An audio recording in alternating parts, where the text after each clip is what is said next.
പരിശുദ്ധ പരമ ദിവ്യകാരുണ്യത്തിന് എന്നേരവും ആരാധനയും സ്തുതിയും പുകഴ്ചയും ഉണ്ടായിരിക്കട്ടെ. പരിശുദ്ധ പരമ ദിവ്യകാരുണ്യത്തിന് എന്നേരവും ആരാധനയും സ്തുതിയും പുകഴ്ചയും ഉണ്ടായിരിക്കട്ടെ. പരിശുദ്ധ പരമ ദിവ്യകാരുണ്യത്തിന് എന്നേരവും ആരാധനയും സ്തുതിയും പുകഴ്ചയും ഉണ്ടായിരിക്കട്ടെ. മക്കളെ, എന്ത് ത്യാഗ ഈ അവസ്ഥ, അതായത് എന്തെങ്കിലും ത്യാഗപ്രവൃത്തി സമ്പത്ത് കൊണ്ടോ ശരീരം കൊണ്ടോ മനസ്സുകൊണ്ടോ സമയം കൊണ്ടോ ഒക്കെ ചെയ്യലേ, അപ്പോഴൊക്കെ നിങ്ങൾ അവൻ്റെ ഓർമ്മ ആചരിക്കണമെന്ന് പറയണം. പറഞ്ഞാൽ മനസ്സിലായ? ഇങ്ങനെയാണ് ഓർമ്മ ആചരിക്കുന്നത്. നമ്മുടെ ജീവിതം തന്നെ ഒരു കുർബാനയാണ്. ഇങ്ങനെയാണ് സഞ്ചാരി ദൈവത്തെ നമ്മൾ സംലഭ്യമാക്കുന്നതും അനുഭവിക്കുന്നതും ഓർമ്മ ആചരിക്കുമ്പോൾ.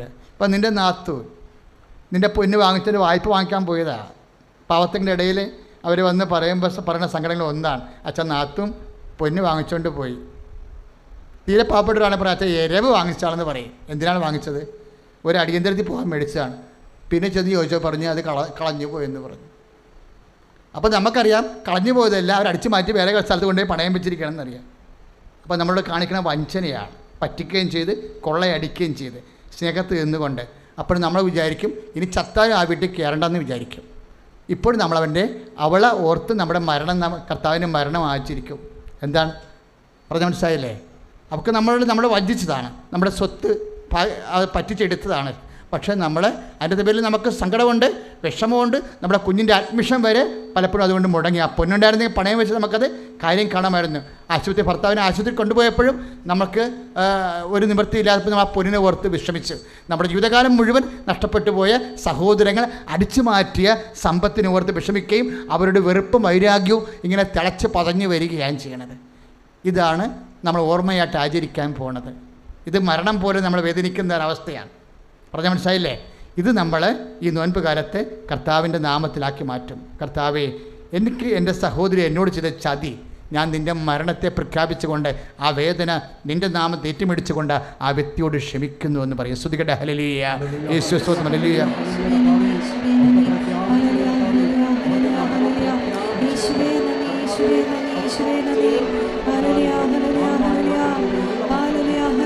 കുരിശാണു രക്ഷ, കുരിശിലാണു രക്ഷ, കുരിശേ നമിച്ചിടുന്നു. കുരിശാണു രക്ഷ, കുരിശിലാണു രക്ഷ, കുരിശേ നമിച്ചിടുന്നു. ഇതുപോലെ പ്രമാണം വാങ്ങിച്ച ആൾക്കാരുണ്ട്. കൊച്ചാപ്പന്മാരും വല്യപ്പന്മാരും ഒക്കെ മനഃപൂർവ്വം ഭാഗോടമ്പടി ചെയ്യാതെ നിങ്ങൾ രക്ഷപ്പെടരുതെന്ന് ഉദ്ദേശിച്ചുകൊണ്ട് നിങ്ങൾക്ക് അവകാശപ്പെട്ട് തരാതെ പിടിച്ചു വെക്കുന്ന ആൾക്കാരുണ്ട്. ഇവരോടൊക്കെ നിങ്ങൾക്ക് വൈരാഗ്യമുണ്ട്, സങ്കടമുണ്ട്, പരിഭവമുണ്ട്. എൻ്റെ മക്കൾ മരണം പ്രഖ്യാപിക്കണം, അവൻ്റെ ഓർമ്മ ആചരിക്കണം. അവരും തരാത്തതല്ല നമ്മുടെ പ്രശ്നം. കാരണം ദൈവം ഒന്ന് കണ്ണ് തുറന്നാൽ തീരാവുന്ന പ്രശ്നം നിനക്കുള്ളു. പക്ഷേ നിന്നെ ദൈവം അനുഗ്രഹിക്കുമ്പോഴും ആ കൊച്ചാപ്പനോടും സഹോദരങ്ങളോടും ബന്ധുക്കളോടും ഒക്കെ ഉള്ള ഇതുപോലെ നമ്മളെ ചതിച്ചവരെ, വഞ്ചിച്ചവരെ, നമ്മളെ ഗതി പിടിക്കുമെന്ന് വിചാരിച്ചുകൊണ്ട് ചവിട്ടിപ്പിടിച്ചിരിക്കുന്ന ആൾക്കാരില്ലേ, അവരോടെല്ലാം കർത്താവിൻ്റെ മരണം ആചരിക്കണം. എന്താണ് അതവൻ്റെ പ്രത്യാഗമനം വരെയാണ് നമ്മൾ ആചരിക്കുന്നത്. കർത്താവേ, ഇങ്ങനെ എൻ്റെ ബന്ധുക്കൾ സ്വന്തപ്പെട്ടവർ ചെയ്തത് കാരണം എൻ്റെ ജീവിതത്തിൽ ഇത്രയും ക്ലേശങ്ങളുണ്ടായിട്ടുണ്ട്. ഞാൻ നിൻ്റെ നാമത്തിൽ നിൻ്റെ ഓർമ്മ ആചരിച്ചുകൊണ്ട് നിൻ്റെ മരണം പ്രഖ്യാപിച്ച് അത് ഏറ്റെടുക്കുന്നതിൻ്റെ ഭാഗമായിട്ട് ഞാൻ ഹൃദയപൂർവ്വം അവരോട് ക്ഷമിക്കുന്നു. എൻ്റെ മക്കളെ, നമുക്ക് വസ്തു കിട്ടിയാലും കിട്ടിയില്ലെങ്കിലും, നമുക്ക് പണം കിട്ടിയാലും കിട്ടിയില്ലെങ്കിലും, നമുക്ക് അതിർത്തി നമുക്ക് തന്നാലും തന്നില്ലെങ്കിലും, നമ്മളെക്കൊണ്ട് മതിൽ കെട്ടിച്ചാലും ഇല്ലെങ്കിലും, യു മസ്റ്റ് സേ, നീ പറയണം, എൻ്റെ കർത്താവിൻ്റെ നാമത്തിൽ ഞാൻ അവരോട് ക്ഷമിക്കും, അവരുടെ സൗഹൃദമായി പെരുമാറും, ഞാൻ കർത്താവിനെ മഹത്വപ്പെടുത്തും. ഞാൻ പിശാചിനെ പോലെ വിശ്വസിക്കുകയല്ല, ഞാൻ സത്യസന്ധമായി വിശ്വസിച്ചുകൊണ്ട് ദൈവത്തെ മഹത്വപ്പെടുത്തിക്കൊണ്ട് ഞാൻ റോമ 4:20 അനുസരിച്ചുകൊണ്ട് വിശ്വാസത്തിൽ വളരും. പറഞ്ഞ്, ഞാൻ ദൈവത്തെ മഹത്വപ്പെടുത്തിക്കൊണ്ട് അവൻ്റെ നാമത്തിലെ കുരിശുകൾ ഏറ്റെടുത്തുകൊണ്ട് അവൻ്റെ മരണം പ്രഖ്യാപിച്ച് അവൻ്റെ ഓർമ്മ ആചരിച്ച് അവന്റെ സാന്നിധ്യത്തില് ജീവിക്കാം. കൈയ്യടിച്ച് കർത്താവിനെ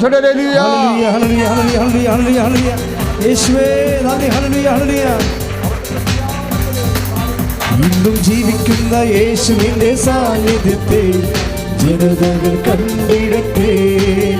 ഇന്നും ജീവിക്കുന്ന യേശുവിന്റെ സാന്നിധ്യത്തെ ജനതകൾ കണ്ടിടട്ടെ. ഇന്നിവിടെ ഈ നിമിഷം ദൈവശക്തി ദൈവശക്തി വെളിപ്പെടട്ടെ. ഇന്നിവിടെ ഈ നിമിഷം ദൈവശക്തി വെളിപ്പെടട്ടെ. ഇന്നും ജീവിക്കുന്ന യേശുവിന്റെ സാന്നിധ്യത്തെ ജനതകൾ കണ്ടിടട്ടെ. ഇന്നും ജീവിക്കുന്ന യേശുവിന്റെ സാന്നിധ്യത്തെ ജനതകൾ കണ്ടിടട്ടെ. പരിശുദ്ധ പരമ ദിവ്യകാരുണ്യത്തിന് എന്നേരവും ആരാധനയും സ്തുതിയും പുകഴ്ചയുണ്ടായിരിക്കട്ടെ. ഓർമ്മയാചരിക്കുന്നത് മരണം പ്രഖ്യാപിച്ചുകൊണ്ടാണ്. അവൻ്റെ മരണം പ്രഖ്യാപിച്ചുകൊണ്ടാണ്. ഓർമ്മയാചരിക്കുമ്പോഴും മരണം പ്രഖ്യാപിക്കുമ്പോഴാണ് അവൻ്റെ സാന്നിധ്യം സംരഭ്യമാകണത്. ആ സാന്നിധ്യമാണ് വഴിയാത്രയിൽ നമ്മുടെ കൂടെ ഉണ്ടാവുന്നത്. അതാണ് വാഗ്ദാന പേടകത്തിൻ്റെ ആധ്യാത്മികത.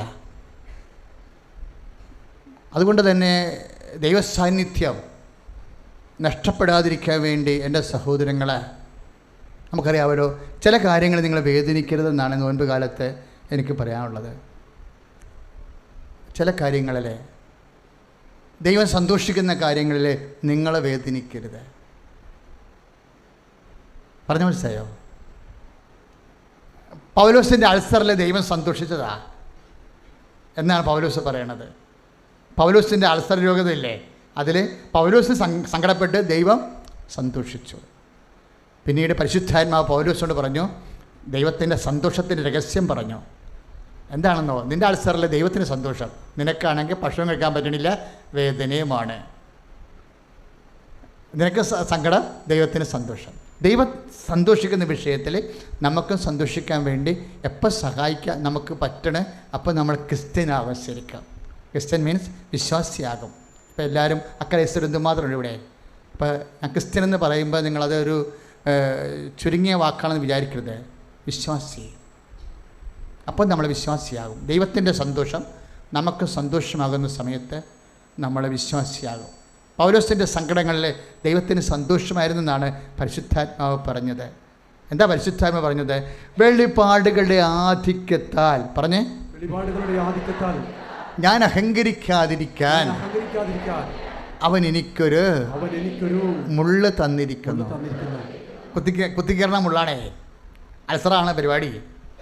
അത് പൗലോസിന് പറഞ്ഞത്, നിനക്കിത്തിരി അഹങ്കാരം കൂടുതലാണ്. ഇങ്ങനെ പോയാൽ എനിക്ക് നിൻ്റെ കൂടെ സഞ്ചരിക്കാൻ പറ്റത്തില്ല. അഹങ്കാരം ഉണ്ടെങ്കിൽ ഞാൻ സഞ്ചരിച്ചാലും നിനക്ക് അറിയാൻ പറ്റത്തില്ല. അതാണൊരു കുഴപ്പം, അഹങ്കാരത്തിൻ്റെ കുഴപ്പം. ആധിക്യം എന്തെങ്കിലും ഉണ്ടെങ്കിൽ അഹങ്കാരം ഉണ്ടാവും, എന്തെങ്കിലും വിഷയത്തിൽ. ഇപ്പോൾ 2 കൊറിന്ത്യസ് 12:9 എന്താ പറയണത്? ഒന്ന് പറഞ്ഞ്, വെളിപാടുകളുടെ ആധിക്യത്താൽ അഹങ്കരിക്കാതിരിക്കാൻ അവിടെ നിനക്കൊരു മുള്ള് നൽകി. അപ്പോൾ ഒരു മുള്ള് ഉറപ്പാണ്. എന്താ സംഭവം? അത് അവൻ്റെ മരണത്തിൻ്റെ പ്രഖ്യാപനമാണ്. മുള്ളുകൾ അവൻ്റെ മരണത്തിൻ്റെ പ്രഖ്യാപനമാണ്. അവൻ്റെ തലയിലിരിക്കുന്നത് എന്താണ്? കാരമുള്ളിൻ്റെ കിരീടമാണ്. അവൻ്റെ മരണത്തിൻ്റെ പ്രഖ്യാപനമായി ഏതെങ്കിലും ഒരു മുള്ള് നമുക്കുണ്ടാവും. പറഞ്ഞാൽ മനസ്സിലായി? അപ്പോഴൊക്കെ അവൻ്റെ ഓർമ്മയെ ആചരിക്കുക. ആ മുള്ള് കുത്തിക്കൊള്ളുമ്പോൾ നീ ഓർക്കണം, അവൻ്റെ ഓർമ്മയെ ആചരിക്കുന്നു, അവൻ്റെ മരണം പ്രഖ്യാപിക്കുന്നു. അപ്പോൾ കൃപയൊഴുകി വരണത് മുള്ള് വഴിയാണ്. പറഞ്ഞാൽ മനസ്സിലായ? കൃപയൊഴുകി വരണത് അവൻ്റെ മരണം ആചരിക്കുമ്പോഴാണ്, അവൻ്റെ ഓർമ്മ ആചരിക്കുമ്പോഴാണ്, അവൻ്റെ മരണം പ്രഖ്യാപിക്കുമ്പോഴാണ്. അത് ആണ് പൗലോസ് പറയണത്. വെളിപാടുകളുടെ ആധിക്യത്താൽ, പറഞ്ഞേ, വെളിപാടുകളുടെ ആധിക്യത്താൽ ഞാൻ അഹങ്കരിക്കാതിരിക്കാൻ അവിടെ നിനക്കൊരു മുള്ളു നൽകി. അപ്പോൾ ഇതുപോലെയുള്ള ചില മുള്ളുകളുണ്ടാവും, ഇല്ലേ? ഇപ്പോൾ നമ്മളെ സങ്കടപ്പെടുത്തുന്ന എല്ലാ സാഹചര്യവും വ്യക്തികളും മുള്ളുകളാണ്. പിടികിട്ടിയ അത് ഓഫീസിലാകാം, അല്ലേ? ടീച്ചർമാരാണെങ്കിൽ പഠിപ്പിക്കുന്ന സ്കൂളിലാകാം, ഓഫീസ് ജോലി ചെയ്യുന്നവരാണെങ്കിൽ അവിടെയുള്ള പരവെപ്പും ശുചിവെപ്പും അത്യാവശ്യ കലാപരിപാടികളാകാം. നിങ്ങൾക്ക് ചിലപ്പോൾ തോന്നും ഇനി നരകം പിടിച്ച സ്കൂളിലേക്ക് പോകണ്ടെന്ന് തോന്നും. ചിലപ്പോൾ നിങ്ങൾക്ക് ട്രാൻസ്ഫർ ആകാൻ വേണ്ടി നിങ്ങൾ വർഷങ്ങളായിട്ട് പ്രാർത്ഥിക്കുന്ന ആളാകാം. കാര്യം എന്താ? പ്രായമായ അപ്പനും അമ്മയും വീട്ടിലുള്ള കാരണം നമുക്ക് വന്ന് സമയത്ത് കഞ്ഞി കോരി കൊടുക്കാൻ പറ്റാത്തത് കൊണ്ടാണ് അവർ വേദനിക്കുന്നത്. ഇപ്പം ചിലപ്പോൾ നമ്മൾ ഇത്രയും കഷ്ടപ്പെട്ട് അരഞ്ഞ് തല്ലി സ്കൂളിൽ പഠിപ്പിച്ച് കണ്ണും തലയും കറങ്ങി വീട്ടിൽ ചെല്ലുമ്പോൾ വീട്ടിലുള്ളവർ അവർക്ക് അവരുടെ കാര്യങ്ങൾ നടക്കാത്ത കാരണം മോന്തം കയറ്റി നമ്മുടെ മോന്തം കാണിക്കും. അപ്പോൾ ഓർക്കും എനിക്ക് അവിടെയും പ്രശ്നം, വീട്ടിൽ വന്നപ്പോൾ ഇവിടെയും പ്രശ്നം. അതാണ് മുള്ളെന്ന് പറയണത്. പറഞ്ഞാൽ മനസ്സിലായ? ഇങ്ങനെയുള്ള മുള്ളുകളും മോന്തം കയറ്റലുകളൊക്കെ മരണമായിട്ട് പ്രഖ്യാപിക്കണമെന്ന്, അവൻ്റെ ഓർമ്മയ്ക്കായി ചെയ്യണമെന്ന്, കൃപയാർജിക്കണമെന്ന്. സ്തുതിക്കട്ടെ. ഹല്ലേലൂയ. യേശുവേ സ്തോത്രം. Hallelujah, hallelujah, hallelujah.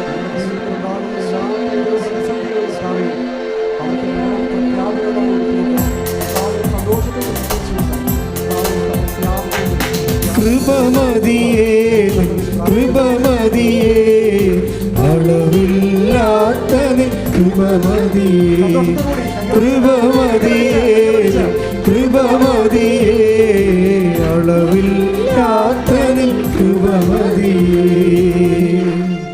സ്വത്ത് സമ്പാദിക്കുന്ന വിധം പറഞ്ഞു തരികയാണ്. പറഞ്ഞ് മനസ്സിലാകുന്നുണ്ടല്ലോ അല്ലേ? എന്തെങ്കിലും ഉള്ളുണ്ടെങ്കിൽ ശ്രദ്ധിക്കുക. അപ്പോൾ എവിടെയാണ് ആധിക്യം എന്ന് നോക്കണം. ആധിക്യം എന്തുണ്ടാക്കുമെന്നാണ് പറയണത്? അഹങ്കാരം ഉണ്ടാക്കും. പിടിയില്ലേ? എന്തെങ്കിലും ആധിക്യം ഉണ്ടെങ്കിൽ നമുക്ക് അഹങ്കാരം ഉണ്ടാകും. ആവശ്യം അതിനേക്കാൾ കൂടുതലുണ്ടെങ്കിൽ നമുക്ക് എന്തുണ്ടാകും? 2 കൊരിന്ത്യർ 12:9 വെളിപാടുകളുടെ ആധിക്യത്താൽ. വെളിപാടിന് പോലും ആധിക്യം അഹങ്കാരം ഉണ്ടാക്കുമെങ്കിൽ മറ്റുള്ളതിൻ്റെ കാര്യം പറയേണ്ട കാര്യമുണ്ട്. വെളിപാട് ആരും കാണാത്ത സാധനമാണ്. വീട്, മുറി, കാറ്, വീടൊക്കെ സ്വർണ്ണം എല്ലാം ആൾക്കാർ കാണുന്നതാണ്. വെളിപാട് ആര് കാണാനാണ്? ഇല്ലേ? വെളിപാട് നമുക്കുണ്ടെങ്കിൽ വരും കാണുക, ആരും കാണത്തില്ല. മനുഷ്യന്മാരെ കാണാത്ത കാര്യങ്ങൾക്ക് പോലും നമുക്ക് അഹങ്കാരം ഉണ്ടാക്കുമെങ്കിൽ കാണുന്ന കാര്യങ്ങളുടെ അവസ്ഥ എന്തായിരിക്കും?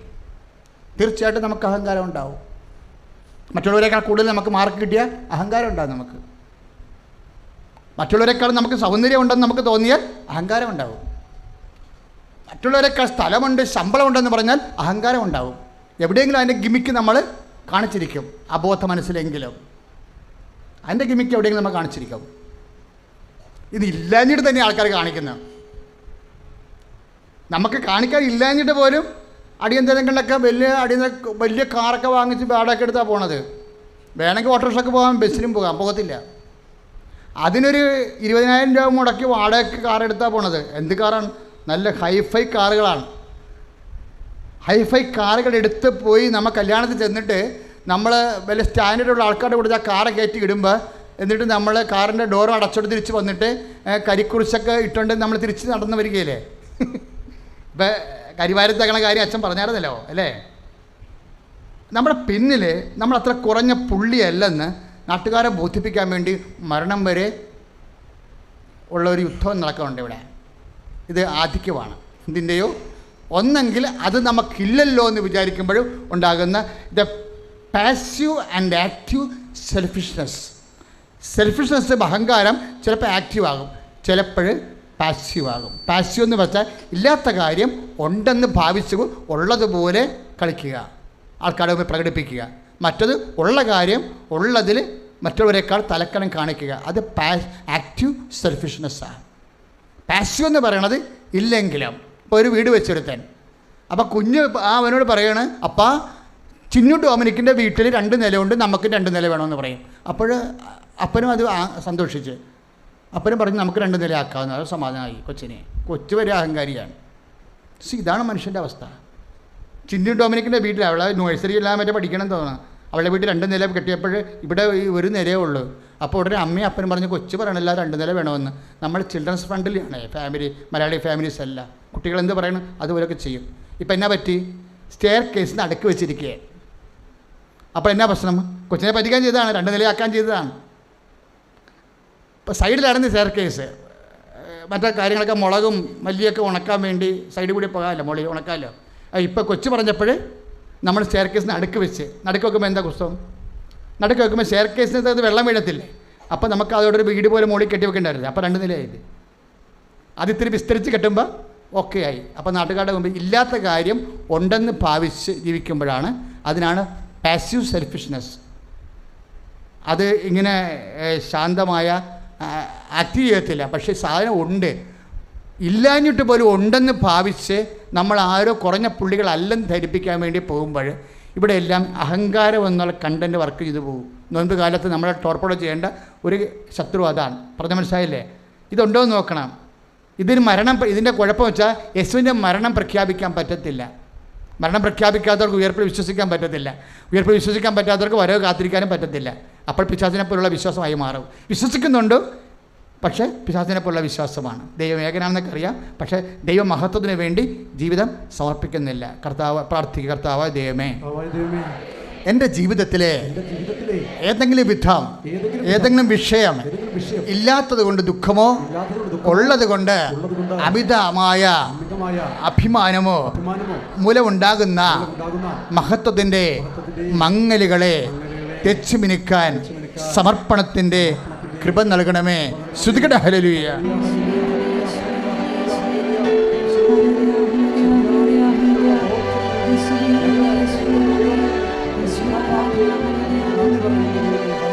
ആരാധന ആരാധന യേശുവേ ആരാധന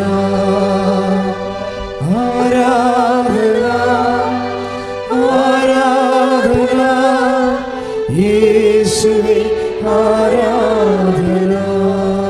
പരിശുദ്ധ പരമദിവ്യകാരുണ്യത്തിന് എന്നേരും ആരാധനയും സ്തുതിയും പുകഴ്ചയുണ്ടാകട്ടെ. ശുശ്രൂഷ സമാപിക്കാൻ പോകുന്നു. അവസാനമായി പറയാനുള്ള ഇത്രയേ ഉള്ളൂ. അതായത് ഓർമ്മ ആചരിച്ചുകൊണ്ട് ജീവിക്കുമ്പോഴാണ് സാന്നിധ്യം സംലഭ്യമാകുന്നത്. ഓർമ്മയാചരിക്കുന്നത് മരണത്തെ പ്രഖ്യാപിച്ചുകൊണ്ടാണ്. മരണത്തെ പ്രഖ്യാപിക്കുന്നത് വിശ്വാസം മൂലമാണ്. നമുക്കുണ്ടാകുന്ന ക്ലേശ സാഹചര്യങ്ങളെ വ്യക്തികളെയും അത് യേശുക്രിസ്തുവിൻ്റെ കുരിശിൻ്റെ മരണത്തിൻ്റെ പ്രഖ്യാപനമായിട്ട് ക്ഷമയോടെ സ്നേഹത്തോടെ അക്സെപ്റ്റ് ചെയ്താൽ അപ്പോൾ കർത്താവിൻ്റെ സമർപ്പണത്തിലേക്കാവും. സമർപ്പണം ചെയ്തു കഴിഞ്ഞാൽ ഉടനെ ഭൂമി പിളർത്തിക്കൊണ്ട് പ്രേതാലങ്ങൾ തുറന്നുകൊണ്ട് അപ്പൻ ഈശോൻ്റെ മരണം ആഘോഷിച്ചുകൊണ്ട് ഉയർപ്പിൻ്റെ അടയാളങ്ങൾ കാണിക്കും. അതാണ് മഹത്വം. ശ്രുതികട. ഹല്ലേലൂയ. യേശു സ്തോത്രം. ഹല്ലേലൂയ. ഹല്ലേലൂയ.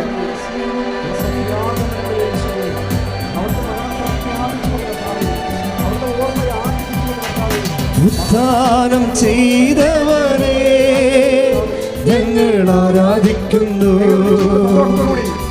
മരണത്തെ ജയിച്ചവനെ ഞങ്ങൾ ആരാധിക്കുന്നു. ഉദ്ധാനം ചെയ്തവനെ ഞങ്ങൾ ആരാധിക്കുന്നു. മരണത്തെ ജയിച്ചവനെ ഞങ്ങൾ ആരാധിക്കുന്നു.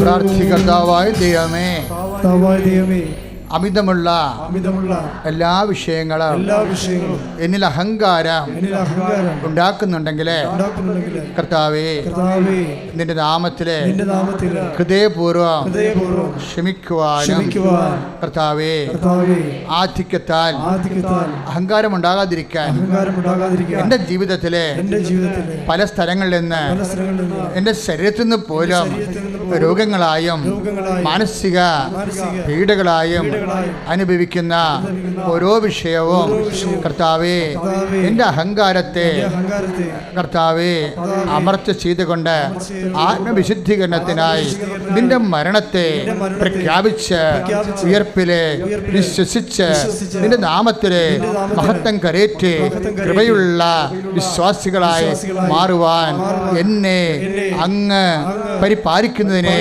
ഓർത്തുകൊണ്ട് സ്തുതിക്കുന്നു. ഹല്ലേലൂയ.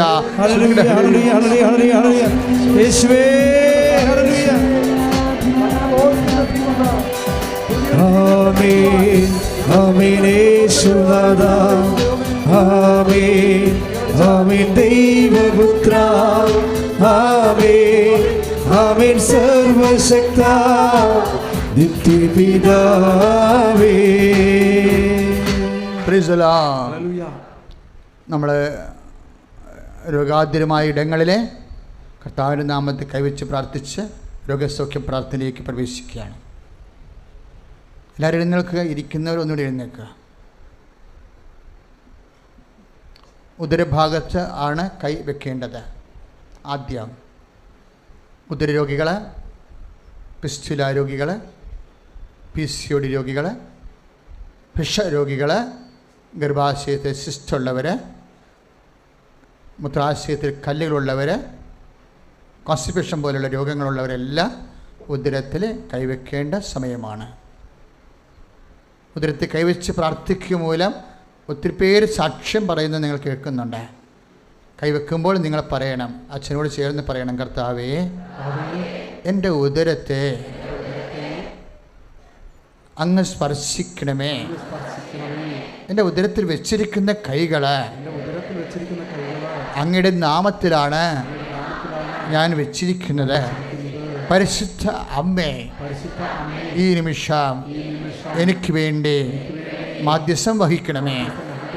ഈശോ, എന്നെ സ്പർശിക്കണമേ. എൻ്റെ കൈകളെ നിൻ്റെ കൈകളായി ഈ നിമിഷം മാറ്റണമേ. യേശുവിൻ്റെ നാമത്തിൽ, യേശുവിൻ്റെ നാമത്തിൽ, യേശുവിൻ്റെ നാമത്തിൽ എൻ്റെ ഉദര രോഗങ്ങൾ ഞാൻ ആർക്കു വേണ്ടി പ്രാർത്ഥിക്കുന്നുവോ അവരുടെയും ഉദര രോഗങ്ങൾ ഈ നിമിഷം യേശു നാമത്തിൽ, യേശു നാമത്തിൽ, യേശു നാമത്തിൽ സൗഖ്യമാകട്ടെ. ശ്രുതികട ഹല്ലേലൂയ. സമർപ്പിച്ചുകൊണ്ട് നിങ്ങൾ കൈകൾ വെച്ച് പ്രാർത്ഥിക്കുമ്പോൾ കർത്താവേ, അവിടുത്തെ ആഴ്ച കരത്താൽ സ്പർശിച്ച് സൗഖ്യം നൽകണമേ. Hallelujah, hallelujah. പരിശുദ്ധ പരമദിവ്യകാരുണ്യത്തിന് ആരാധനയും സ്തുതിയും പുകഴ്ചയുമായിരിക്കട്ടെ. നെഞ്ചിലെ കൈവച്ച് പ്രാർത്ഥിക്കേണ്ട സമയമാണ്.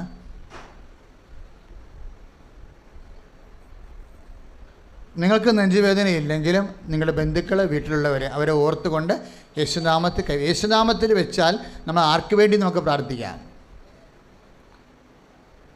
കാര്യം യേശു എല്ലാമാണ്, എല്ലാവരിലുമാണെന്നുള്ള വചനം ഓർക്കണം. കൊളോസ്യസ് 3:11.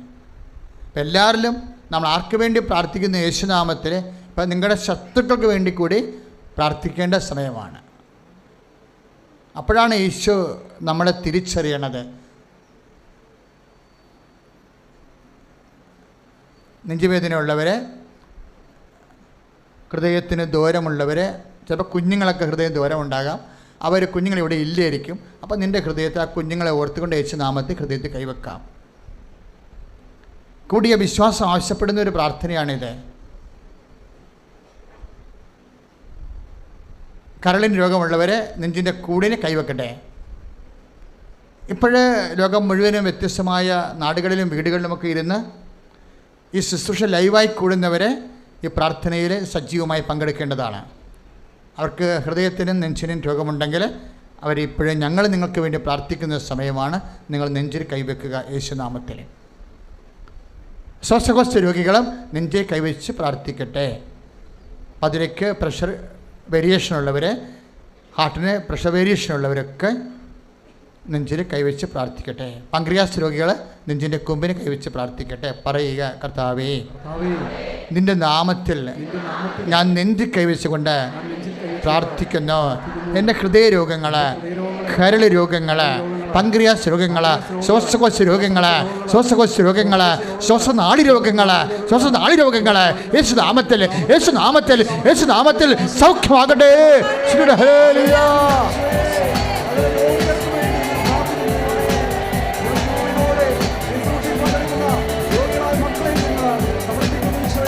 രോഗമില്ല മാറിടട്ടെ, കഷ്ടമില്ല നീങ്ങിടട്ടെ. രോഗമില്ല മാറിടട്ടെ, കഷ്ടമില്ല നീങ്ങിടട്ടെ. തിരുമുറിവിനാൽ സുഖപ്പെടട്ടെ, തിരുമുറിവിനാൽ സുഖപ്പെടട്ടെ. കിഡ്നി രോഗികൾ, ഹിപ്പിന് രോഗമുള്ളവർ, ഹിപ്പ് പൊടിയുന്ന അസുഖം, തേയ്മാനങ്ങൾ, മുട്ടിൻ്റെ തേയ്മാനങ്ങൾ, അസ്ഥി തേയ്മാനങ്ങൾ, അങ്ങനെയുള്ള എല്ലാവരും നടുവിന് കൈവച്ച് പ്രാർത്ഥിക്കേണ്ടതാണ്. കിഡ്നി രോഗികൾ, അതുപോലെ തന്നെ അസ്ഥി രോഗികൾ, ഹിപ്പിന് തേയ്മാനമുള്ളവർ. മക്കളെ, പരിശുദ്ധമ്മ പ്രത്യക്ഷപ്പെട്ട ഇടത്താണ്, ആയിരങ്ങൾ എല്ലാ മാസവും സാക്ഷ്യം പറയുന്ന ഇടത്താണ് നീ നിന്ന് പ്രാർത്ഥിക്കണമെന്ന് ഓർമ്മ വേണം. വെരിക്കോസ് രോഗികൾ, അച്ഛനോട് ചേർന്ന് പ്രാർത്ഥിക്കുക. കർത്താവായ ദൈവമേ, കിഡ്നി രോഗികളെ, കിഡ്നി കല്ലുള്ളവരെ, കർത്താവേ, കിഡ്നി വീക്കമുള്ളവരെ, കിഡ്നി ഡാമേജ് ആയവരെ അങ്ങേക്ക് സമർപ്പിക്കുന്നു. കർത്താവേ, ഇപ്പോൾ സ്പർശിക്കണമേ.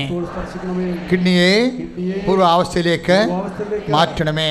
അസ്ഥി രോഗികള്, അസ്ഥി തേയ്മാനമുള്ളവര്, വാദരോഗികള് യേശുനാമത്തിൽ, യേശുനാമത്തിൽ, യേശുനാമത്തിൽ സൗഖ്യമാകട്ടെ. ശ്രുതികട ഹല്ലേലൂയ.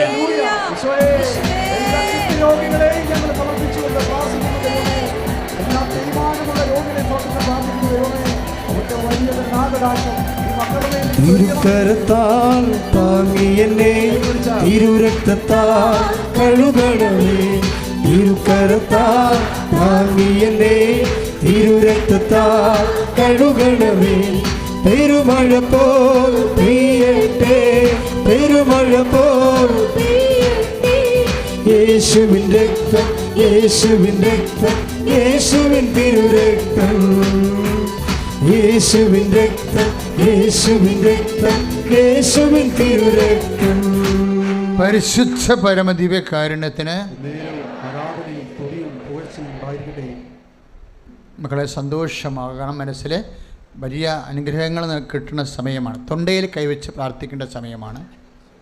തൊണ്ട ടോൺസിൽ രോഗികൾ, തൈറോയിഡ് രോഗികൾ, കുറേ മനുഷ്യരെ തൈറോയിഡ് രോഗങ്ങളിൽ നിന്ന് സൗഖ്യപ്പെടുന്നതായിട്ട് ഇന്ന് സാക്ഷ്യം പറഞ്ഞായിരുന്നു.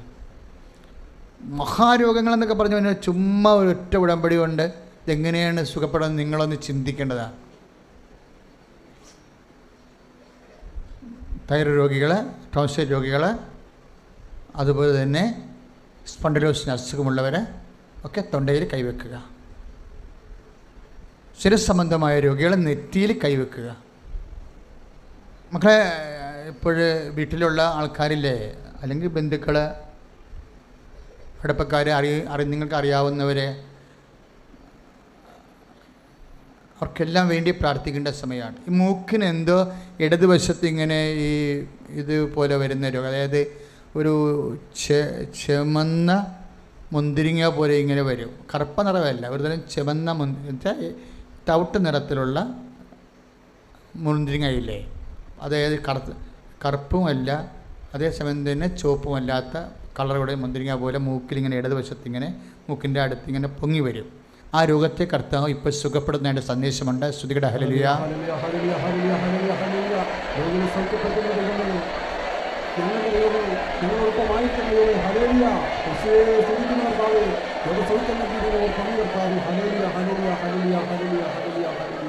ഇപ്പോൾ നമ്മൾ നെറ്റിയിൽ കൈവച്ച് പ്രാർത്ഥിക്കാൻ പോകുന്ന സമയമാണ്. നെറ്റിയുടെ എന്ന് പറയുമ്പോൾ ശിരസിൻ്റെ മുഴുവനും രോഗങ്ങളെയാണ് ഉദ്ദേശിക്കുന്നത്.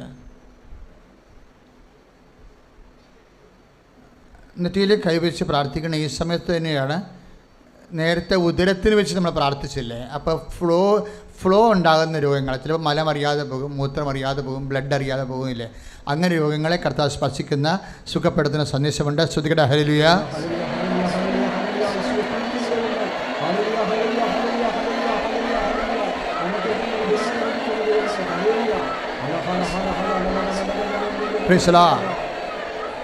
എന്തോ സാധനം വളർന്നു വരുന്നതും അതുപോലെ എന്തോ ശരീരത്തിൽ നിന്ന് ഇറങ്ങി വരുന്നതുമായിട്ട് രോഗങ്ങൾ, ഇപ്പം നമ്മുടെ ചെറിയ കിഴങ്ങ് വർഗ്ഗങ്ങൾ, അതുപോലെ തന്നെ എന്തോ ഒരു അങ്ങനെ പല സാധനങ്ങൾ, ചില മാംസകഷ്ണങ്ങൾ ഇറങ്ങി വരുന്ന രോഗങ്ങൾ കർത്താവ് സ്പർശിച്ച് സൗഖ്യത്തേക്ക് നയിക്കുന്ന. ഹല്ലേലൂയ.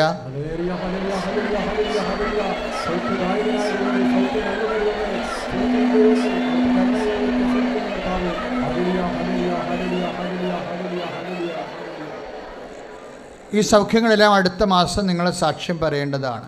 ഇപ്പോഴും നെറ്റിയിൽ കൈവെക്കുക. ഇപ്പോഴും നമ്മൾ നെറ്റി കൈവെക്കുന്നതിൻ്റെ ഉദ്ദേശം, കണ്ണിന് കാഴ്ചക്കുറവുള്ളവരുണ്ട്, കണ്ണ് മങ്ങുന്നവരുണ്ട്. ഇന്നും കാഴ്ചക്കുറവുള്ളവരുടെ സാക്ഷ്യം അവരുടെ കണ്ണ് പുതിയ കാഴ്ച കിട്ടിയതായിട്ടും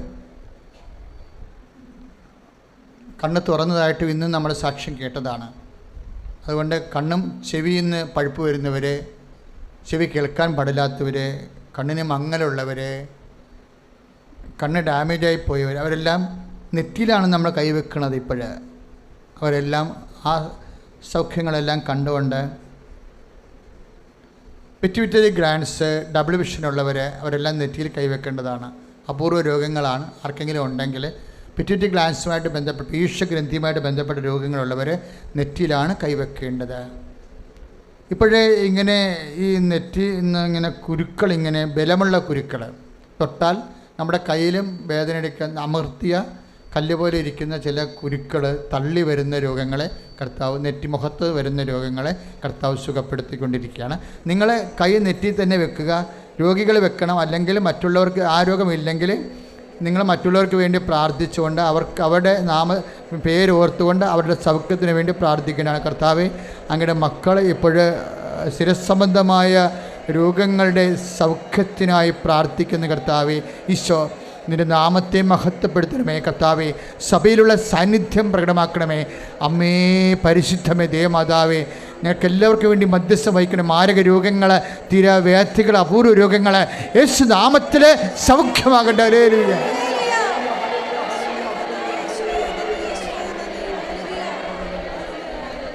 പരിശുദ്ധ പരമദിവ്യകാരുണ്യത്തിന് പരിശുദ്ധ പരമദിവ്യകാരുണ്യത്തിന് നമ്മൾ എപ്പോഴും ചെയ്യാറുള്ളത് പോലെ കൈകൊണ്ട് ശരീരം പൊതിഞ്ഞ് സ്വസ്തികയിൽ വെച്ച് ഹോൾ ബോഡി ഉള്ളംകാല് മുതൽ ഉച്ച വരെ ഉണ്ടാകുന്ന അപൂർവ രോഗങ്ങളെ കർത്താവിനെ ഏൽപ്പിച്ച് പ്രാർത്ഥിക്കേണ്ട സമയമാണ്. എപ്പിലെപ്സി രോഗങ്ങൾ, ഓട്ടിസം രോഗങ്ങൾ, അതുപോലെ തന്നെ അപസ്മാര രോഗങ്ങൾ, ഭ്രാന്തി രോഗങ്ങൾ. അപ്പം ഇന്നും നമ്മൾ സാക്ഷ്യങ്ങൾ കേട്ടതാണ് ഭ്രാന്ത് സുഖപ്പെട്ടതിൻ്റെ. ഇത് കേൾക്കുന്ന ചില ആൾക്കാർ പറയും ഇങ്ങനെയൊക്കെയുള്ള രോഗങ്ങൾ പിന്നെയും വരുമെന്ന്. പക്ഷേ ഈശോ സുഖപ്പെടുത്തിയപ്പോൾ, പിശാച് ബാധയെ സുഖപ്പെടുത്തിയപ്പോൾ ഇനി ഒരിക്കലും അവന് പ്രവേശിക്കരുതെന്ന് ഈശോ ശാസിച്ച് ബന്ധിച്ചായിരുന്നു. അതുപോലെ കർത്താവ് ഈ പറയുന്ന രോഗങ്ങളൊന്നും തിരിച്ചു വരാതിരിക്കാൻ വേണ്ടി യേശു ക്രിസ്തുവിൻ്റെ ഉന്നതമായ നാമത്തിൽ ബന്ധിക്കുന്ന Lord Jesus Christ, pour out his spirit, the fire finger, suck with the precious blood. I command to you, the name of Jesus Christ, I sign it with the sign of cross, so that you will never again suffer from the same disease. In the name of Jesus Christ, we pray our Lord. Praise the Lord. പ്രിയപ്പെട്ടവരെ, ജീവിത ആവശ്യങ്ങൾ, ജോലിയില്ലാത്ത അവസ്ഥകൾ പ്രാർത്ഥിക്കാൻ പോവുകയാണ്. ഉടമ്പടിയിൽ നമ്മളിതെല്ലാം സമർപ്പിച്ചതാണ്. ഉടമ്പടി എടുക്കാത്ത ചില ആൾക്കാർ ഇന്ന് വൈകുന്നേരമായിരിക്കും ഉടമ്പടി എടുത്ത് ആ വിഷയം സമർപ്പിക്കണത്. നമ്മൾ നേരത്തെ അവർക്ക് വേണ്ടി ആ വിഷയങ്ങളെ സമർപ്പിക്കുകയാണ്. സാമ്പത്തിക ബാധ്യതയുള്ളവർക്ക് വേണ്ടി പ്രാർത്ഥിക്കാൻ തുടങ്ങുന്നു. ഇന്ന് തന്നെ സാമ്പത്തിക ബാധ്യത വ്യത്യസ്തമായ രീതികളിൽ പരിഹരിക്കുന്നത് നമ്മൾ സാക്ഷ്യം കേട്ടതാണ്. അമ്മയ്ക്ക് ഒരു നിമിഷം മതി ഇതിനെല്ലാത്തിൻ്റെയും പോംവഴികൾ ഉണ്ട്.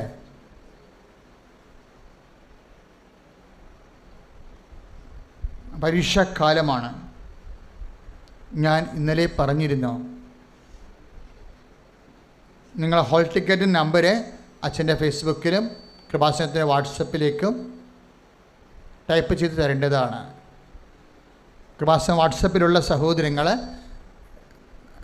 ലോകമുള്ള എല്ലായിടത്തുമുള്ള മക്കൾ നമ്മളുടെ വാട്സപ്പിലേക്ക് അവിടെ അവരുടെ SSLC hall ticket number type ചെയ്ത് തരുമ്പോൾ നിങ്ങൾ ആ വ്യക്തികൾക്ക് വേണ്ടി പ്രാർത്ഥിക്കേണ്ടതാണ്. ഇതൊരു അറിയിപ്പും ആവശ്യമായിട്ട് കരുതേണ്ടതാണ്. അവരുടെ അച്ഛൻ്റെ ഫേസ്ബുക്ക് പേജിലേക്ക് നിങ്ങളുടെ ഹോൾ ടിക്കറ്റ് നമ്പർ ടൈപ്പ് ചെയ്ത് തരേണ്ടതാണ്. പേരും അതുപോലെ തന്നെ ഹോൾ ടിക്കറ്റ് നമ്പരും. അച്ഛൻ്റെ കുർബാനയ്ക്കും ആരാധനയ്ക്കും നിങ്ങളുടെ പരീക്ഷ തീരുന്ന റിസൾട്ട് വരുന്നവരെ കൃപാസനം പ്രാർത്ഥിച്ചുകൊണ്ടേയിരിക്കും.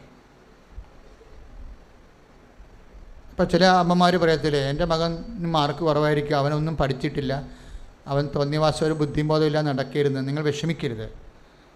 ചിലപ്പോൾ അവൻ്റെ പ്രത്യേക സാഹചര്യത്തിൽ അങ്ങനെ സംഭവിച്ചതായിരിക്കും. പക്ഷേ ദൈവത്തിന് അത് റെക്ടിഫൈ ചെയ്യാൻ പറ്റും. നമ്മൾ കർത്താവിൻ്റെ കരുണയ്ക്ക് വേണ്ടി അവന് വേണ്ടി പ്രാർത്ഥിക്കും. അവൻ കുറച്ച് കഴിയുമ്പോൾ ശരിയായി വരും.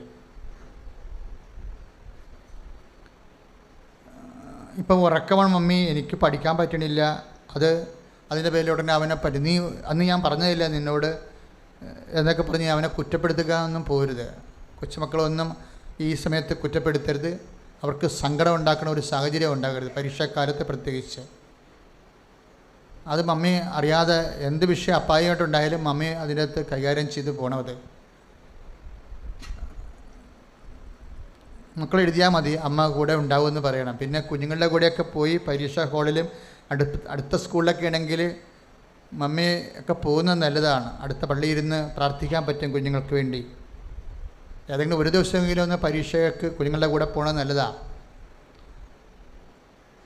കുഞ്ഞുങ്ങൾ അകലെയാണ് പഠിക്കണമെന്നുണ്ടെങ്കിൽ നമ്മൾ വീട്ടിലിരുന്ന് പ്രാർത്ഥിക്കും. മാർക്ക് ഒത്തിരി വാങ്ങിക്കുന്നതിനല്ല നിങ്ങൾ പ്രാർത്ഥിക്കേണ്ടത്. അവനെ ദൈവത്തിരുസിനെ സമർപ്പിച്ച് പ്രാർത്ഥിക്കുമ്പോൾ അവന് കിട്ടുന്ന മാർക്കിനേക്കാൾ വലുതാണ് ദൈവം എന്നുള്ള ചിന്തയിൽ പ്രാർത്ഥിച്ചാൽ അവൻ നേടാൻ പോകുന്ന നേട്ടം ദൈവമഹത്വത്തിന് കാരണമാകും. ദൈവത്തിൻ്റെ പ്രത്യേക സാന്നിധ്യം ഉണ്ടാകുകയും ചെയ്യും. പക്ഷേ ഇന്ന് തന്നെ ചെയ്യേണ്ടതാണ്. അച്ഛൻ്റെ ഫേസ്ബുക്കിലേക്ക് നിങ്ങൾ പേജിലേക്ക് നിങ്ങൾ ഹോൾ ടിക്കറ്റ് നമ്പർ അതെല്ലാവരും PDC-ക്കാരായാലും ശരി നിങ്ങളുമായിട്ട് ബന്ധപ്പെട്ട എല്ലാ നമ്പരും, ഇപ്പോൾ IELTS എഴുതുന്നവരുണ്ടാകും, അതുപോലെ തന്നെ OET എഴുതുന്നവരുണ്ടാകും. അപ്പോൾ നിങ്ങൾ അതിൻ്റെ നമ്പർ അടിച്ച് കയറ്റിയിട്ടേക്കണം. അപ്പോൾ ഞാനൊരു കുർബാനയ്ക്കത് ഓർത്ത് പ്രത്യേകം പ്രാർത്ഥിക്കാം. കൃപാസന ആരാധനകൾക്കെല്ലാം പ്രാർത്ഥിക്കാം.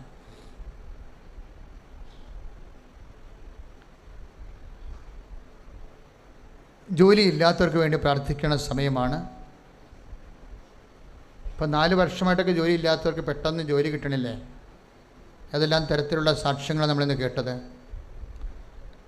നിങ്ങൾ കുറച്ചുകൂടി ദൈവത്തോട് ഇതൊക്കെ സാക്ഷ്യങ്ങളൊക്കെ കേൾക്കുമ്പോൾ നിങ്ങൾ ചിലപ്പോൾ സമയം തോന്നും ദൈവമായിട്ട് നടക്കുന്നത് മുതലാവത്തില്ല. അപ്പോൾ നിങ്ങളുടെയൊക്കെ ചിലരുടെ മനസ്സിരിക്കുന്നതാണ് ഇപ്പോൾ കർത്താവ് എന്നിലൂടെ വെളിപ്പെടുത്തുന്നത്. ഇങ്ങനെ ഈ ജോലിയൊക്കെ കിട്ടി കഴിയുമ്പോൾ ദൈവമായിട്ട് എന്നെങ്കൊന്നും നടന്നാൽ നമുക്ക് നഷ്ടമായിരിക്കും. അതുകൊണ്ട് തൽക്കാലം ഈ വിഷയമുള്ള സമയത്ത് ഉപവസിക്കാം, പ്രാർത്ഥിക്കാം, വേണേൽ മദ്യപാനം ഉപേക്ഷിക്കാം, അങ്ങനെ വിചാരിക്കും. ഇതെല്ലാം കഴിഞ്ഞ് കഴിയുമ്പോൾ പിന്നെ നിങ്ങൾ പഴയ കലാപരിപാടികളൊക്കെ ആയിട്ട് പോകാൻ, കാര്യം ദൈവമായിട്ട് നടക്കുമ്പോൾ സ്വാഭാവികമായിട്ട് ഇത്തിരി സൗകര്യക്കുറവും ഇത്തിരി സമയം നഷ്ടവും ഇത്തിരി ത്യാഗവുമൊക്കെ വരും. അപ്പോൾ അത് കാരണം നിങ്ങൾ ദൈവത്തെ സൗകര്യപൂർവ്വം നൈസായിട്ട് ഒഴിവാക്കാനുള്ള തീരുമാനമൊക്കെ ഉള്ളിലുണ്ടെങ്കിൽ ഉപ്പിരിക്കുന്ന കുടം എങ്ങനെ ഉടയുമെന്ന് നിങ്ങൾക്ക് നിങ്ങളുടെ ജീവിതം കാണുമ്പോൾ മനസ്സിലാവും. ഞാൻ പറഞ്ഞതിൻ്റെ അർത്ഥം പിടികിട്ടിയല്ലേ? അപ്പോൾ ശ്രദ്ധിക്കണം. ദൈവമായിട്ടുള്ള ബന്ധമെന്ന് പറയുന്നത് ടെമ്പററി റിലേഷൻസ് അല്ല, അതൊരു നിത്യനിതാന്തമായിട്ടുള്ള സഞ്ചാരമാണ്.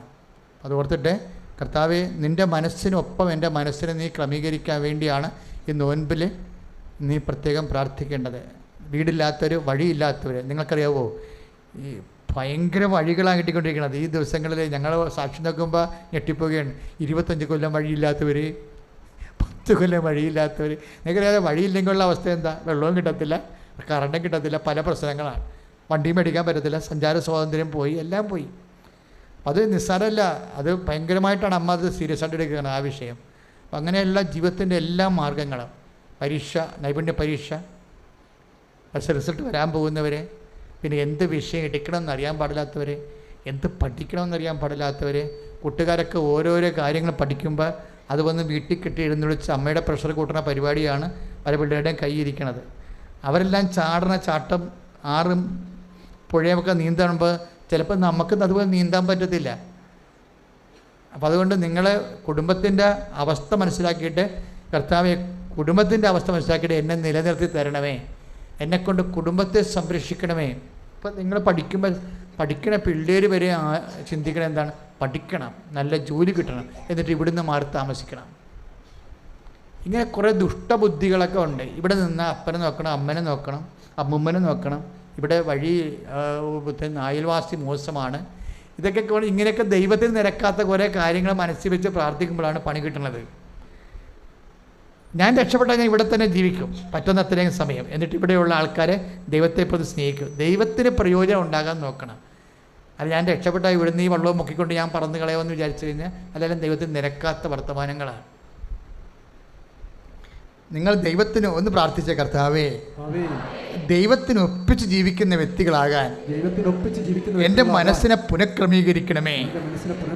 ഇനി ബാക്കിയുള്ള വിഷയത്തിന് പ്രാർത്ഥിച്ചോ. ശ്രുതികട്ടെ ഹല്ലേലൂയ.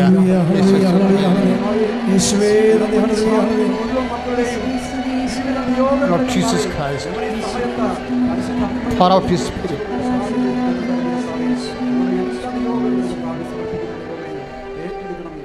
Praise the Lord. നേരത്തെ വസ്തുക്കളെടുക്കുക.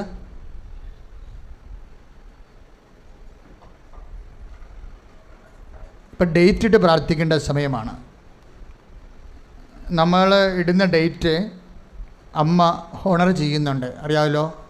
സമയത്തിൻ്റെ മേലുള്ള മാധ്യസ്ഥ അധികാരമുള്ള അമ്മയാണ് കൃപാസനത്തിലെ പ്രസാദവര മാതാവ്, വാഗ്ദാന പേടകം. അതുകൊണ്ടാണ് ആ ഡേറ്റ് കറക്റ്റ് ഡേറ്റിനല്ലേ എല്ലാം നടക്കണത്. ഇപ്പോൾ മൊബൈൽ ഉപയോഗിക്കുന്നവർ ഡേറ്റ് ഇടുക, നിങ്ങൾ ഡേറ്റ് ഇടുക, പരീക്ഷ ഡേറ്റ്, റിസൾട്ട് വരാൻ സാധ്യതയുള്ള ഡേറ്റ്, വിവാഹത്തിന് മനസ്സമ്മതത്തിൻ്റെ ഡേറ്റ്, നിശ്ചയം, അച്ചാര കല്യാണം, മനസ്സ് ചോദ്യം, എല്ലാത്തിൻ്റെയും ഡേറ്റ് ഇടുക. നോൻപ് കഴിയുമ്പോൾ വിവാഹങ്ങൾ ഒത്തിരി വരണില്ലേ, അപ്പം നമ്മുടെ വിവാഹവും ആ സമയത്ത് നടക്കണം. അതിനുവേണ്ടി ഡേറ്റ് ഇടുക. മെയ് മാസത്തിൽ ഡേറ്റ് ഇടാൻ നോക്കുക, അല്ലെങ്കിൽ ഏപ്രിൽ മാസം അവസാനം ഡേറ്റ് ഇടുക. ജോലിയുടെ ഡേറ്റ്, ഇൻ്റർവ്യൂ ഡേറ്റ്, യാത്രയുടെ ഡേറ്റുകൾ, സ്ഥലമളവ്, കോടതി വ്യവഹാരം, കേസ്, ചിട്ടി, എല്ലാത്തിനും ഡേറ്റുകൾ. നിൻ്റെ ഭൗതിക സാഹചര്യത്തെ നിന്നെ വിഷമിപ്പിക്കുന്ന എല്ലാ ഡേറ്റുകളും പരിശുദ്ധ അമ്മ വഴി സമയം ഈശോയ്ക്ക് സമർപ്പിക്കുക. നേരത്തെ ഒരു പ്രാവശ്യം ഇട്ടതാണെങ്കിലും കുഴപ്പമില്ല. ബൊംബൈയിൽ വർക്ക് ചെയ്യുന്ന ആരാധന കൂടിക്കൊണ്ടിരിക്കുന്നവർക്ക് വീണ്ടും അത് തന്നെ റിപ്പീറ്റ് ചെയ്തിടാവുന്നതാണ്.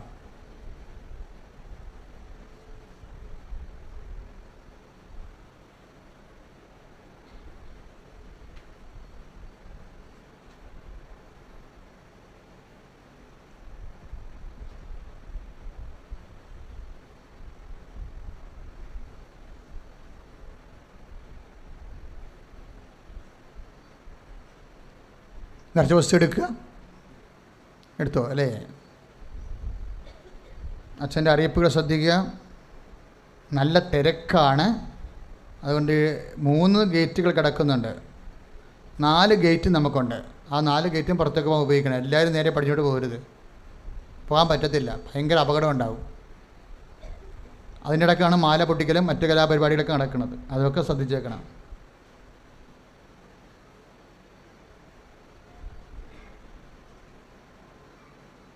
നാല് മണിക്ക് കൃത്യം ഉടമ്പടി എടുക്കാൻ ആഗ്രഹിക്കുന്നവർക്ക് 4 മണിക്ക് കൃത്യം നമ്മുടെ ഓപ്പൺ ഓഡിറ്റോറിയത്തിൽ ക്ലാസ് ആരംഭിക്കും. ഇന്ന് പുതുതായിട്ട് ഉടമ്പടി എടുക്കാൻ ആഗ്രഹിക്കുന്നവർക്ക് 4 മണിക്ക് ക്ലാസ് ലഭിക്കും. അതിനുശേഷം കൗൺസിലിംഗ്, അതിനുശേഷം ഉടമ്പടി ചെയ്യാവുന്നതാണ്. രോഗികൾക്ക് 3 നിരക്ക് പ്രാർത്ഥന ആരംഭിക്കും. അച്ഛൻ നേരിട്ട് രോഗികളെ പ്രാർത്ഥിക്കുന്ന സമയമാണ് 3:30. അതിന് നമ്പർ ചീട്ട് ഓഫീസിൽ നിന്ന് എടുക്കണം. എല്ലാ രോഗികളെയും അല്ല ഉദ്ദേശിക്കുന്നത്, എല്ലാ രോഗികൾക്കും വേണ്ടിയുള്ള പ്രാർത്ഥന ഇതാണ്. പ്രത്യേകിച്ച് പ്രാർത്ഥിക്കുന്നത് എമർജൻസി രോഗികളുണ്ട്, ക്യാൻസർ രോഗികൾ, പിന്നെ കിഡ്നി രോഗികൾ, പിന്നെ ഹാർട്ട് രോഗികൾ, പിന്നെ അത്യാഹിതമായിട്ടുള്ള എന്തെങ്കിലും രോഗങ്ങളുണ്ടെങ്കിൽ അവരെ പറയണം നിങ്ങൾ. 80 ചീട്ടാണ് കൊടുക്കുന്നത്, മാക്സിമം 80 ചീട്ട്. കാര്യം 5 മണി വരെയാണ് ആ പ്രാർത്ഥന പോകുന്നത്. 5 മണി വരെ എടുത്തിക്കുമ്പോൾ 80 ചീട്ടാകും, അതാണ് കണക്ക്. പിന്നെ ചീട്ട് കിട്ടാത്ത എന്തെങ്കിലും രോഗികളുണ്ടെങ്കിൽ നിങ്ങൾക്ക് പേഴ്സണൽ മാനേജർ, അതുപോലെ HR, അതുപോലെ തന്നെ ജനറൽ മാനേജർ, ഈ 3 പേരെയും കണ്ട് രോഗി ചീട്ട് കിട്ടിയിട്ടില്ല, ഇന്നതാണ് വിഷയമെന്ന് പറഞ്ഞാൽ അവർ അതിനുള്ള സംവിധാനം ചെയ്തു തരും. കാര്യങ്ങൾ കേൾക്കും. പക്ഷെ അത് എമർജൻസി ആണെന്ന് അവർക്ക് തോന്നണം. അല്ല, നിങ്ങളെ പറഞ്ഞ് പഠിപ്പിച്ചിട്ട് കാര്യമില്ല, അവർക്ക് തോന്നണം എമർജൻസി ആണ്. അങ്ങനെയുള്ളവർക്ക് സംവിധാനം ചെയ്തു തരും. പക്ഷേ എന്താ പ്രശ്നം വെച്ച് കഴിഞ്ഞാൽ, രോഗികളാണെങ്കിലും ഈ ആരാധനയ്ക്ക് പങ്കെടുക്കുന്നവർക്കാണ് മുൻതൂക്കം. അല്ലാതെ രോഗികളാണെന്നും പറഞ്ഞ് ആ സമയത്ത് ഓടി വരുന്ന ആൾക്കാർ ഒന്നും എടുക്കത്തില്ല. എത്ര രോഗികളാണെങ്കിൽ വിശ്വാസത്തിൽ കൊണ്ടല്ലേ, ഇവിടെ മരുന്നല്ലല്ല, വിശ്വാസമല്ലേ പ്രധാനപ്പെട്ടത്. അത് യേശുവിനെ ആരാധനയ്ക്ക് പോലും പങ്കെടുക്കാതെ ചൊളിവിൽ സൗഖ്യം അടിച്ചു മാറ്റാൻ തന്നെ കള്ളരോഗികളൊന്നും ഇതിനകത്ത് കയറ്റത്തില്ല. നിങ്ങളെ കൂടി അറിയാൻ വേണ്ടി പറയുകയാണ്. കാര്യം ഞങ്ങൾ നോക്കണത് നിങ്ങളല്ല നോക്കണത്, നിങ്ങൾക്ക് ഈശ്വര വിശ്വാസം ഉണ്ടോ ഇല്ല എന്നാണ് ഞങ്ങളുടെ പ്രശ്നം. ചില ആൾക്കാർ മറ്റുള്ളവരൊക്കെ കാണുമെന്ന് വിചാരിച്ചുകൊണ്ട് സന്ധ്യക്ക് രോഗികളെ കൊണ്ടുവരും. എല്ലാവരും പോയി കഴിയുമ്പോൾ അവർക്ക് നാണക്കേടാ കർത്താവിൻ്റെ അടുത്ത് വന്ന് പ്രാർത്ഥിക്കുക. അതുകൊണ്ട് ബൈസ്റ്റാൻഡേഴ്സിൻ്റെ വേഷം കെട്ടൊന്നും ഇവിടെ നടക്കത്തില്ല. ബൈസ്റ്റാൻഡേഴ്സിന് കുറച്ച് അപ്പന അല്ലെങ്കിൽ മക്കളൊക്കെ കൊണ്ടുവരുമല്ല, യവന്മാർക്ക് കർത്താവിൻ്റെ അടുത്ത് ഒന്ന് പ്രാർത്ഥിക്കാൻ അപ്പനെ കൊണ്ടുവരാൻ നാണക്കേട് നാട്ടുകാരുടെ കൂട്ടത്തിൽ. അതുകൊണ്ട് അവന്മാർ സന്ധ്യ വൈകുന്നേരമൊക്കെ വരും. ഇവിടുന്ന് ഞാൻ പായിച്ചു കളയും. എന്നെ വിളിച്ച് 2 വർത്തമാനം പറഞ്ഞിട്ടേ വിടത്തുള്ളൂ. കാര്യം അവൻ കർത്താവിനെതിരെയുള്ളവനല്ലേ. അപ്പോൾ അവനത് കർത്താവിനെ അറിയണം. അതുകൊണ്ട് അവനോട് സംസാരിച്ചിട്ട് ഞാൻ വിടത്തുള്ളവനാണ്. അവന് ഈ ഇത്രയും നാളിങ്ങനെ കാള പോലെ വളർന്നിട്ടും ജീവിക്കണ ദൈവത്തിനെ അറിയത്തില്ലല്ലോ. അവനറിയാൻ വേണ്ടി പരിശ്രമിച്ചിട്ടില്ലല്ലോ. അപ്പന് രോഗം വന്നിട്ട് പോലും അവൻ കിടന്ന് പത്ത് കളിക്കുകയല്ലേ ദൈവത്തിൻ്റെ മുമ്പിൽ. അപ്പം അങ്ങനെയുള്ളവനെയൊക്കെ നേരിട്ട് സംസാരിച്ചിട്ടേ വിടത്തുള്ളൂ. അപ്പോൾ എപ്പോഴും നമ്മൾ ശ്രദ്ധിക്കേണ്ടത് നിങ്ങളുടെ ആത്മാർത്ഥതയാണ് വിഷയം. നിങ്ങളിവിടെ ആത്മാർത്ഥതയോടെയാണ് ത്യാഗം അനുഭവിക്കണമെങ്കിൽ ജീവിക്കണം ദൈവം നിങ്ങളെ കണ്ണെടുത്ത് ഉടച്ചിട്ട് മാത്രമേ ഇവിടുന്ന് വിടത്തുള്ളൂ. അതുകൊണ്ട് ഓഫീസിൽ പോയി നമ്പർ വാങ്ങിക്കണം. നമ്പർ വാങ്ങിച്ച് കൊണ്ടുവന്ന് ഇവിടെയാണ് ലൈനപ്പ് ചെയ്യേണ്ടത് 3:30. അമ്മ എഴുതിയിട്ടുണ്ടാകും. നിങ്ങളൊന്നും എന്നോട് സംസാരിക്കേണ്ട കാര്യമില്ല. കിഡ്നി രോഗികളാണെങ്കിൽ കിഡ്നി രോഗിയെന്ന് എഴുതി വെക്കും. പിന്നെ കിഡ്നി രോഗികളെ തൊട്ടാണ് പ്രാർത്ഥിക്കുന്നത്. ലേഡീസിനെ തൊടത്തൊന്നുമില്ല. അവരെ വേറെ ആൾക്കാരെ കൊണ്ട് തുടിച്ചിട്ട്, വേറെ അമ്മമാരെ ആരെങ്കിലും കൊണ്ട് തുടിച്ചിട്ട് പ്രാർത്ഥിക്കും. കാര്യം തൊട്ട് പ്രാർത്ഥിക്കുന്നത് സീരിയസ് വിഷയം തന്നെയാണ്. പരമാവധി തൊട്ടാണ് പ്രാർത്ഥിക്കുന്നത്. ശിരസ് വേദന ഉണ്ടെങ്കിലും അത് തൊട്ട് പ്രാർത്ഥിക്കാം. ശിരത്ത് ഇപ്പം തലയിലെല്ലാം ഉദരത്തിലാണെങ്കിൽ ആരെങ്കിലും കൊണ്ട് കൈവെപ്പിച്ചിട്ട് നിങ്ങൾ വിശ്വാസ പ്രമാണം ചെല്ലണം. ആ കൈവെക്കുന്ന ആൾ മധ്യസ്ഥ പ്രാർത്ഥന ചെയ്ത് കൊടുക്കണം. ആ വ്യക്തിക്ക് വിശ്വാസ പ്രമാണം ചെല്ലണം പ്രാർത്ഥിക്കുമ്പോൾ. അപ്പോൾ എപ്പോഴും ശ്രദ്ധിച്ച് കിഡ്നി രോഗികളെ വളരെ സീരിയസ് ആയിട്ട് തന്നെയാണ് കാണുന്നത്. അല്ലാതെ രോഗികളല്ലേ എന്നാൽ ഒന്ന് പ്രാർത്ഥിച്ചേക്കാവുന്നതല്ല. ഇവിടുന്ന് സുഖപ്പെട്ടേ പോകാമെന്നാണ് നമ്മൾ കണ്ണീരോടെ കർത്താവിനോട് പറയണത്. അത്രയും സീരിയസ് ആയിട്ടാണ് പ്രെയർ ചെയ്യണത്. അതുകൊണ്ട് അതിൻ്റെ ചീട്ട് അവിടെ നിന്ന് കിട്ടും. ചീട്ട് വാങ്ങിക്കുക.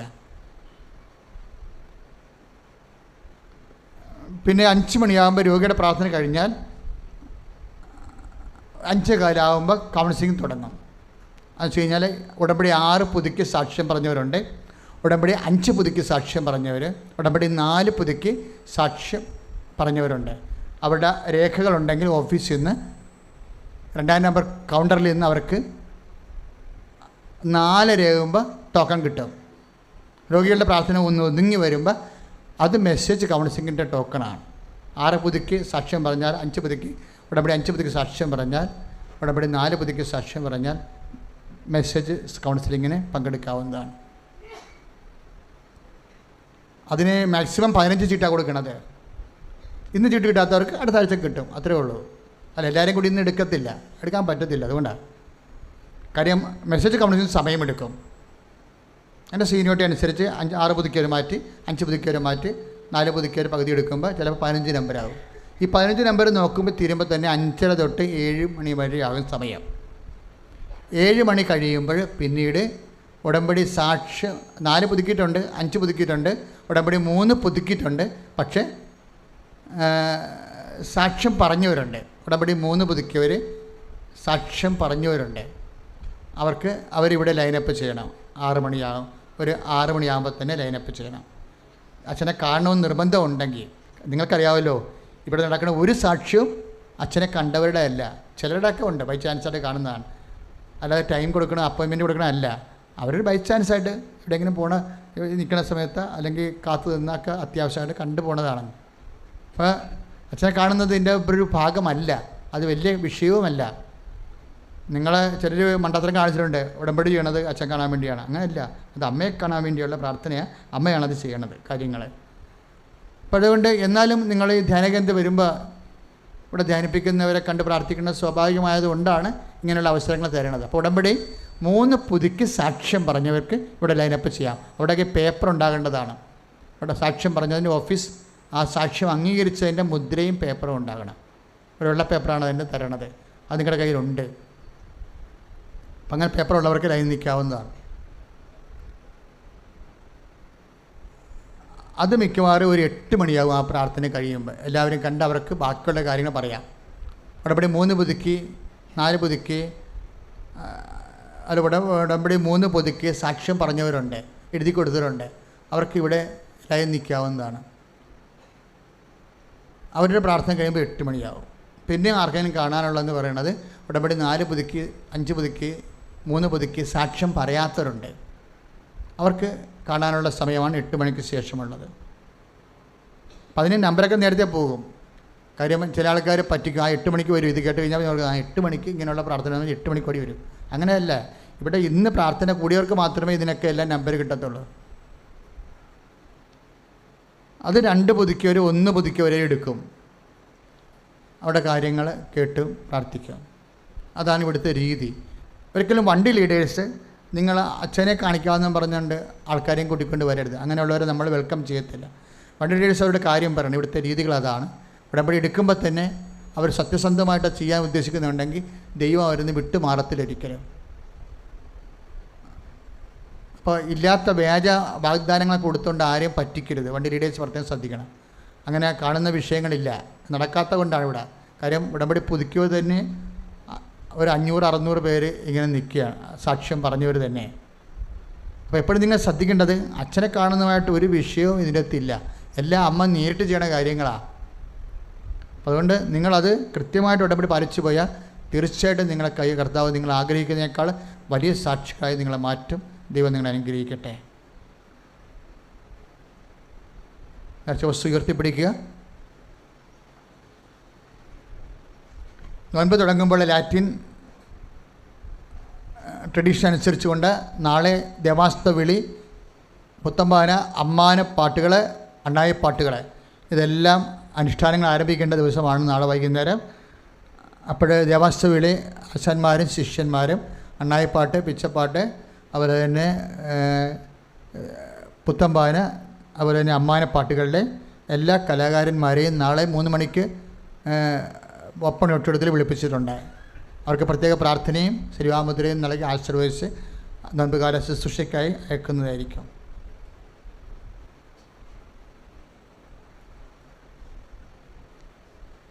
ഉടമ്പടി ഇന്ന് പുതുക്കാനും അതുപോലെ തന്നെ ഉടമ്പടി എടുക്കാനും ആഗ്രഹിക്കുന്നവരെ ഭക്ഷണം കഴിച്ചതിന് ശേഷം 4 മണിക്ക് ഓപ്പൺ ഓഡിറ്റോറിയത്തിൽ ക്ലാസ്സിന് അണിനിരക്കേണ്ടതാണ്. മാതാവിനെ മുത്താൻ വരുന്നവർ സിംഗിൾ ലൈനായിട്ട് വന്നിട്ട് വേണം മുത്തി പോകാൻ. ബാക്കിലോട്ട് കയറി പോകരുത്. ഇവിടുത്തെ ലൈൻ കീപ്പ് ചെയ്ത് പോകാൻ വേണ്ടി ശ്രദ്ധിക്കണം. ഇവിടെ ആരും നേർച്ചയിടരുത്. അൾത്താരെ കൊണ്ടുവന്ന് ആരും നേർച്ചയിടരുത്. കാശൊക്കെ വലിച്ചെറിഞ്ഞ് പോകുന്നുണ്ട്. അതൊക്കെ ഒരു അനാചാരമാണ്. അങ്ങനെ ചെയ്യരുത്.